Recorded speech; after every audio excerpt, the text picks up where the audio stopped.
Ang sariwa, oh.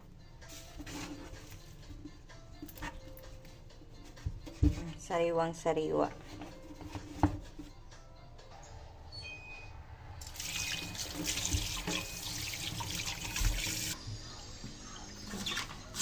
Lagyan natin ng tanglad para mabango. Ayan.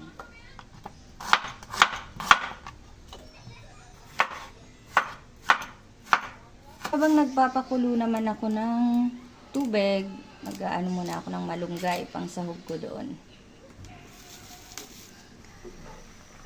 Ayan, sobrang kulo na. Ilalagay ko na ngayon ang isda. Luto na yung isda. Ilalagay ko naman ngayon si malunggay. Pag ako pala naghihimay ng malunggay, hindi ko masyadong tinatanggal yung mga tangkay. Kasi andyan yung sustansya sa tangkay na yan.